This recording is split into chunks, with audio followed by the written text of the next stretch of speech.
Welcome back. This is Reliance Industries numbers that are just going to be flashing for you on your screen. The numbers will just come out in a bit. The profits have actually gone up almost 27% for Reliance Industries. So there you have it, the Q2 revenues at 2.32 lakh crores. This is higher than what the street was estimating. Our poll was 2.21 lakh crores. It's come in at 2.32 lakh crores, and this compares to 2.07 lakh crores on a sequential basis. So it's a good growth that we are seeing in the top line for Reliance Industries. That's a growth of 12% sequentially that we're seeing in the top line, much better than what the street was estimating. The EBITDA number has come in at 40,968 crores. Now, this as well is higher than what we saw in Q1, which was 38,093 crores. And it's higher than the estimates as well. So good growth in EBITDA. As you can see, that was a graph on your screen. So 40,000 crores, the net profits as well, 17,394 crores, while the poll was 17,974 crores. So this is, the net profits are largely in line with estimates. The EBITDA margins in line with estimates as well, 17.7% margins compared to a poll of 17.9%. So all in all, decent set of numbers coming in. There you have it. The revenue is much better than what we've seen in the preceding 4 quarters for Reliance Industries. Now, a couple of other details. It's a beat on most counts for Reliance Industries. The net debt has also come down for the consolidated entity, while the capex of the company is being funded by internal accruals. The O2C business, the retail business, and the oil and gas business has done better than estimates, while Reliance Jio, whose numbers came just a while back, were largely on a flat, parameter. The revenue growth for Reliance Jio coming in at about 3% sequentially. More details coming through on the screen, but Mangalam is also with me. Mangalam, anything on the retail front? Yeah, the retail business has done a lot better than what the street was anticipating. It was a stable quarter that was expected because consumer sentiment hadn't changed much between the second quarter and the first quarter. So the street was expecting just a 3 to 4% sort of quarter-on-quarter growth coming by. But guess what? The company's reported a 10% growth in their retail business quarter-on-quarter, and that equates to nearly 19% growth year-on-year. So retail revenue has come in at 77,163 crores.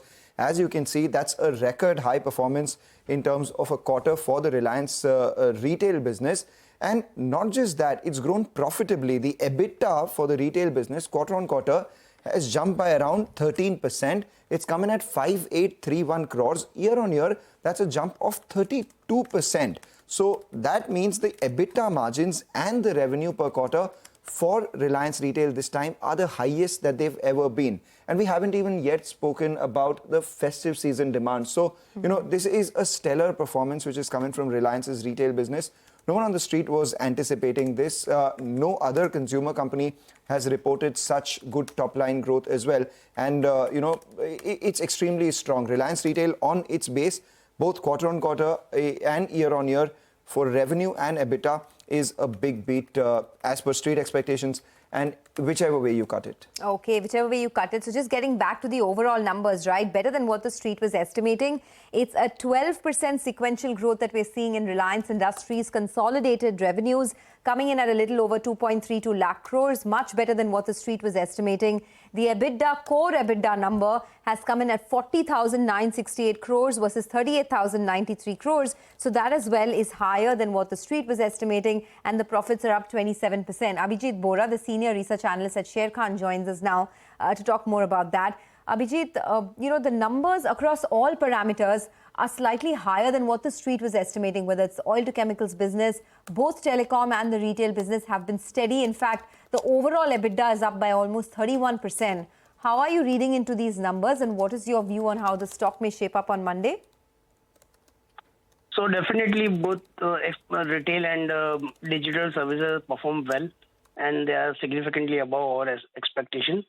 But for retail segment, we need to check about the investment income, which we need to exclude, which they report every quarter to get the core number for EBITDA. But prima facie, these numbers look strong. Even the oil and gas EBITDA has improved sequentially. O2 segment EBITDA of more than 16,000 crore is also very strong. So on all fronts, we see a beat versus our expectations. All right. We also have Karan Taurani of Elara Capital joining us now. Karan, for the retail business, it's a 10% jump in revenues quarter on quarter, 77,163 odd crores. The EBITDA has also jumped by about 13 odd percent, but like it was pointed out by Abhijit, large part of the EBITDA, could also be because of the big fundraising that happened this time around, and maybe some investment income coming in on account of that. But retail revenue of 18.8% year on year, it's a stellar set on this base, especially 77,163 crores in a quarter where consumer sentiment has been muted. Yeah, so I think Jio has launched multiple initiatives on the retail side, including their new BPC platform, Tira. The online BPC is a very huge market. Nykaa has got a very strong recall there. But I think, even Tira is going to start making some inroads, and you'll see positive impact of that as well. And I think apart from that, if you look at the other online retail business as well, the growth rates have been far superior. And also to articulate to the fact that the Jio business remains to be strong, they are consistently working to increase ARPUs through various ways, whether you call it Jio Fiber, Jio Air Fiber, which is there. So I think all these means are going to lead to a better ARPU over the medium to long-term basis. And of course, there is a healthy subscriber addition because the other part of the market is struggling. And I think they are right now, looking at Disney acquisition as well. So I think they're really trying to target this entire ecosystem via the best content offerings, which other telecom players may not be able to offer. Okay, in fact, we're getting more details on the average revenue per user as well. The ARPUs have come in at 181.7 rupees. This compares to 180.5 rupees last quarter. So even on a sequential basis, it's a growth of around 0.6% that we've seen in the average revenue per user. And if you see the last 5 months chart, right, there you have it on the screen. 5 months ago, the ARPUs were at 177.2 rupees. It's gone up all the way to almost 182 rupees. So it's a steady growth that we're seeing in Reliance Jio as well, as far as the average revenue per user is concerned. The subscriber base of Reliance Jio has also gone up. It's now at 459.7 million, the subscriber base, compared to 448.5. And the net subscriber additions have also come in at 11.2 million versus 9.2 million. So any way you cut it, the Jio numbers are strong. It's a steady state, actually. It's been 4 consecutive quarters of 52% plus margins for Reliance Jio. Now, there is some commentary that's coming in from Mukesh Ambani, the chairman and managing director of the company. He says that Jio remains committed to the vision of a digital India through the launch of 2 innovative and transformative offerings, which is Jio Air Fiber and the Jio Bharat phone. And he also states that by December of this year, they will complete the pan-India rollout of 5G services and set a new global benchmark for the fastest rollout of a 5G network across the large nation. Prakash Diwan, your thoughts on Jio's numbers? You, of course, mentioned them briefly, but 181.7 rupees on the average revenue per user. This has been a steady state performance from the telecom business. Your view on how the stock may open on Monday?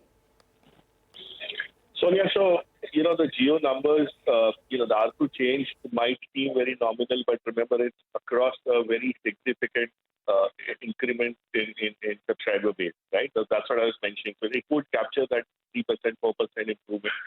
I think the numbers on the retail side are stellar. I mean, there's no other way to describe that. It's so promising that you will start wanting to look at Reliance as a company that's growing so fast on the retail front that the O2C business might, at some point in time, might just kind of be playing second fiddle.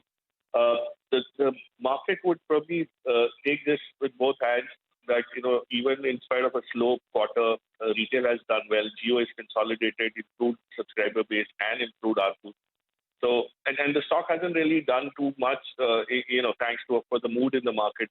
So for all you know, this is after a long, long time, the stock would start doing well post results, which usually doesn't happen in Reliance. But I think these numbers do warrant that kind of anticipation on the stock.